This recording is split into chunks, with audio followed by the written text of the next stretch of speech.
Well, hello everyone, Texie88 here and welcome to another review. And now we're taking a look at Agony for the Commodore Amiga. Released by Psygnosis in 1992, this continues the trend of from what I can make out, of visually impressive and impressive sounding games. And the first Shadow of the Beast, which I've already reviewed on my channel, is a similar game, but that one had rather disappointing actual gameplay. I'm hoping that Agony won't fall into the same trap.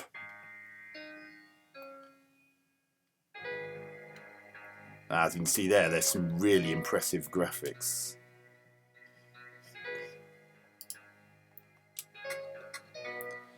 Alestis metamorphoses into an owl. The time to fight has come.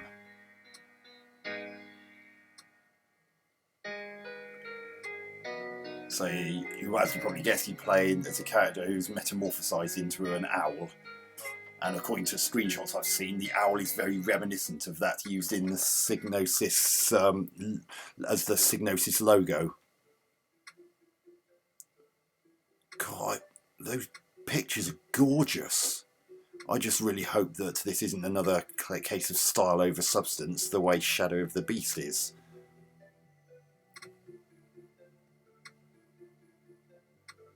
Look at that beautiful picture. Oh, please let this be a decent game. I mean, I didn't entirely hate Shadow of the Beast. It's just that its gameplay is a bit thin and unforgiving, and relies a lot on knowing the game inside out and back to front, and having pretty much pixel perfect timing of your attacks.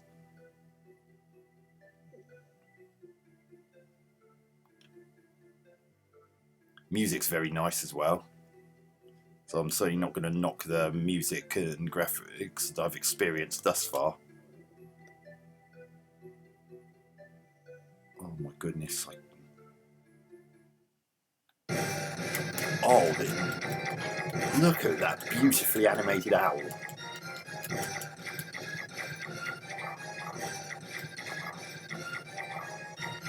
Although one thing is... Oh, crikey. No. Oh, very nice orchestral music as well. Nice. So, as ever with Psygnosis games, visually and sonically, they certainly don't disappoint. This certainly doesn't disappoint. Now, I cannot get over how stunningly beautiful that owl animation is.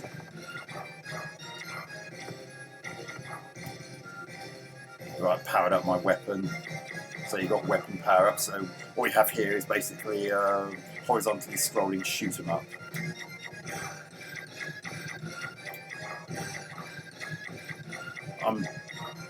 I'm presuming, from what I can make out, although I get the feeling these weapons are using are effectively ultrasound. I mean, look at the way that water's animated.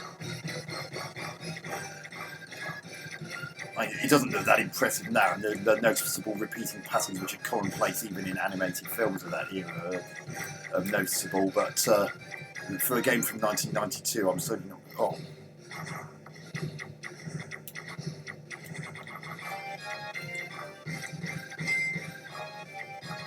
I'm not quite sure what killed me just then.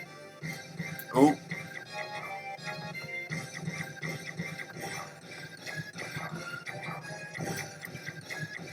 Oh, that water.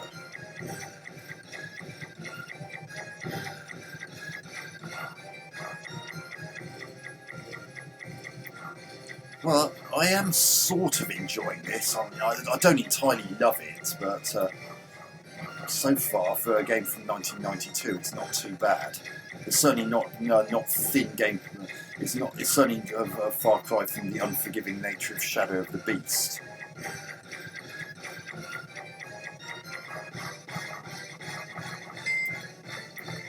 So you're basically using ultrasonic waves as my weapon or something along those lines, a bit like a barn owl would really use to navigate at night.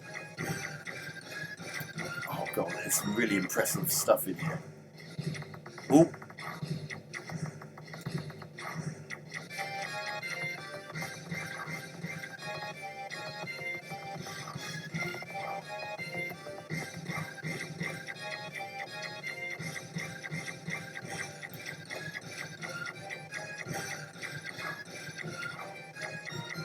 hit detection seems to be okay. Okay. Interesting way of doing an option. So you've got a boss here.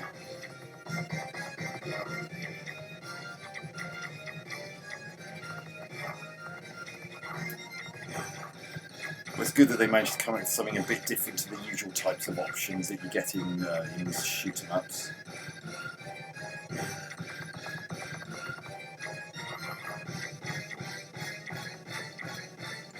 It's also good that they managed to get music and sound effects. Now, one of the Amigas, well, certainly the limitators of the Amiga 500 is that it only has 4 channels of sound, and sometimes there's quite often a compromise between having either music or sound effects. Usually because the sound effects interrupt at least one channel of the music and make it less arresting than, at least temporarily, compared to what it might otherwise have been. For example, in Super Hang-On on the Amiga, which I've also reviewed previously, the sound effects actually have the penchant for actually wiping out the drum track in the background music. So it does lose some of the impact that it would otherwise have had.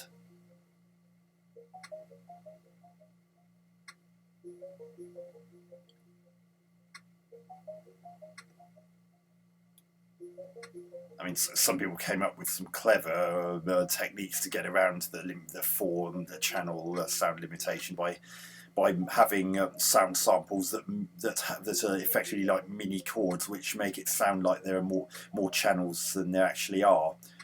Some of Chris Husbeck's music for the Turrican series, I seem to recall, did that kind of thing.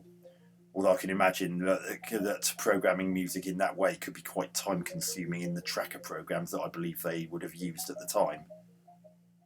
God, look at this gorgeous artwork.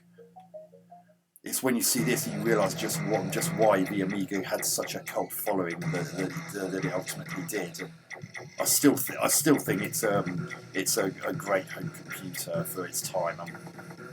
I mean, if the Commodore Amiga was like a film series, it'd probably be like Star Wars, because it was ahead of its time, and I mean, you're getting this kind of thing on a home computer that didn't even breach the £500 mark. That would have been unthinkable about a decade earlier.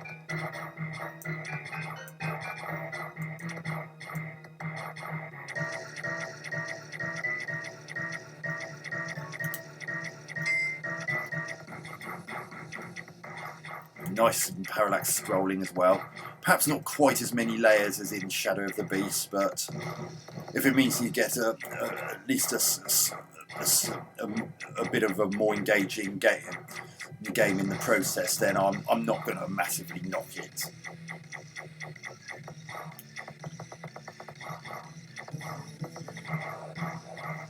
If I did have some complaints about this game, it's not wildly original. I mean, apart from the fact you're playing as an owl, there's not really much about this that particularly separates it even from other horizontally scrolling shoot 'em ups of its time. I mean, yeah, no, I've got 2 option swords.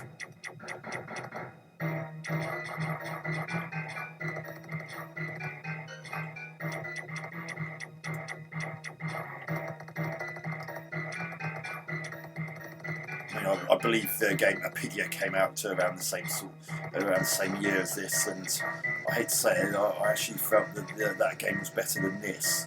It may not have looked as visually impressive as this, but it certainly had more interesting gameplay by comparison, and it was more challenging as well, whereas this, not quite so much.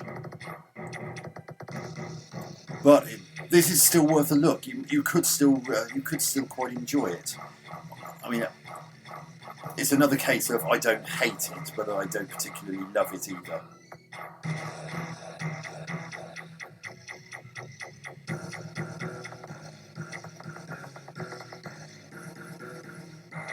And you also got to bear in mind that the game would have cost about £25.99 when it first came out, so that's also something to factor into the equation, especially when there are other games that that were probably going to be more fun to play than this.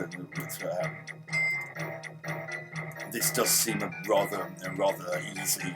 I mean, I've never played this game before in my life, and I've already got to the second level with minimal life loss. I mean, I'm barely even breaking into a sweat due to difficulty in this. And I do wonder whether this would have been a game that had I bought it back in the day, I would have felt a bit disappointed at the lack of challenge.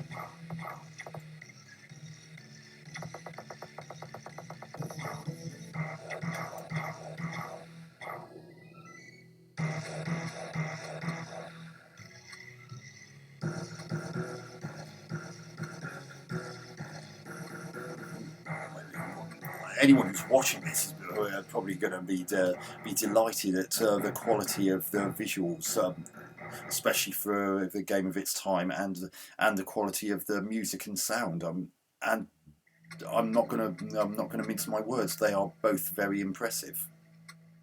I mean, look at the way you got the lights diffusing through the trees on this this still image here.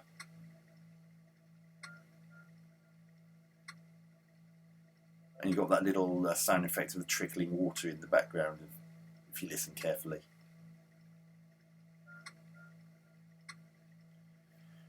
Well, they certainly put a lot of attention to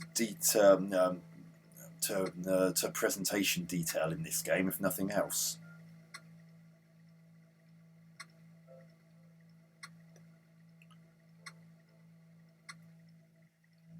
Well, this is certainly more fun and fairer to play than Shadow of the Beast. I just think they might have gone too much in the opposite direction and made a game that's a tad too easy.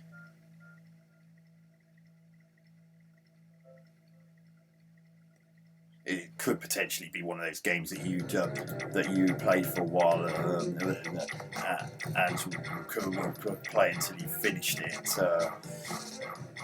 But ultimately you'll probably never play again because there's simply not enough of a challenge.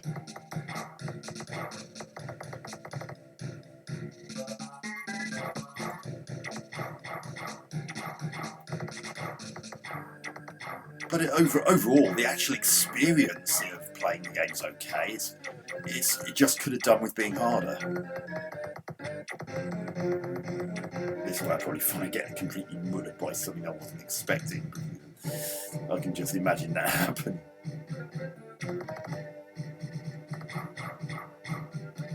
Oh, lots of bullets here. Luckily the bullets are very easy to see, especially against the darkness of this background.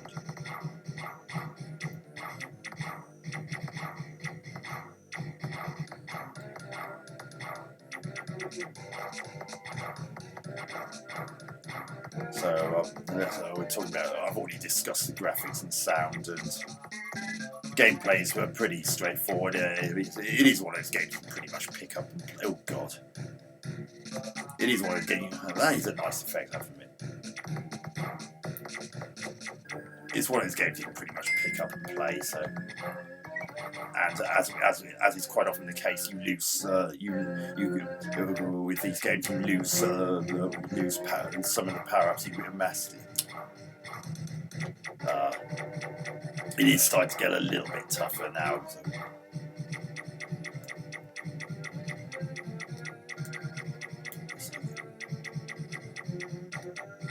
So it seems like the doors of these things I have to watch out for because enemies are coming out of them.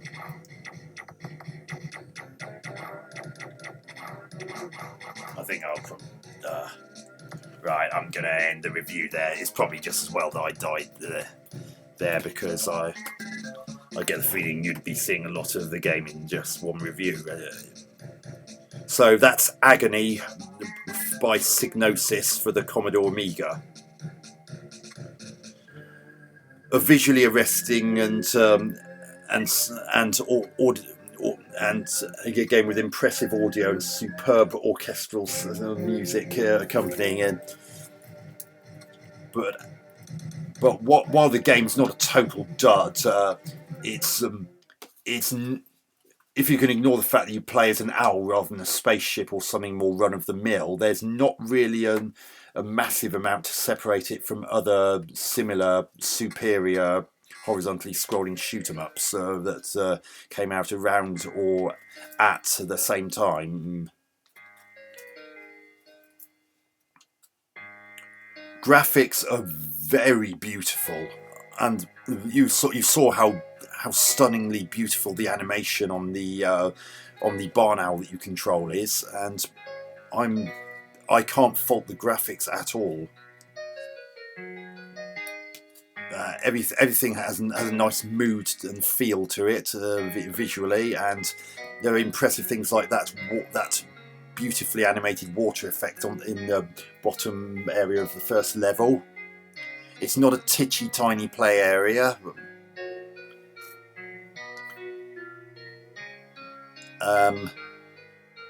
So graphics very impressive.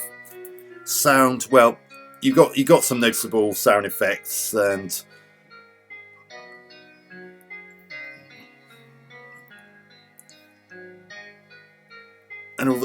although they're not massively prominent, they are there, and they managed to get it to them to play alongside actual music, despite the aforementioned 4-channel limitation of the Amiga 500. And the music and the music itself is very high quality, and as are the instrument samples. So I can't fault the sound either. Gameplay. Well, the fact that you can pretty much pick it up and play without really knowing the backstory is both a blessing and a curse. It's okay. Gameplay-wise, it's a bit on the average side. It's not terrible. as an actual game, I certainly enjoyed playing it more than Shadow of the Beast. It doesn't have that kind of frustration and cheap shots to make the game hard. Nor does it necessarily require massive amounts of memory testing from previous goes in order to get anywhere. But if you ignore the fact you're playing as an owl, there's just not really a huge amount to separate it from other similar games, as I mentioned. And you probably noticed that I powered up my weapon, so it pretty much took up half the height of the screen, and I had those 2 option swords at one point. So I seemed to be practically untouchable for a lot of which questions the possibility, as I suggested, the game may be far too easy. I mean, that's the 3rd level I got to, and I've never played this game before in my life. I've seen other people play it, but I've never actually played it myself, as far as I know. So I think I'm going to give Agony for the Commodore Amiga 6 out of 10. Hope you enjoyed this review. Catch you on another one soon. Texie88 out.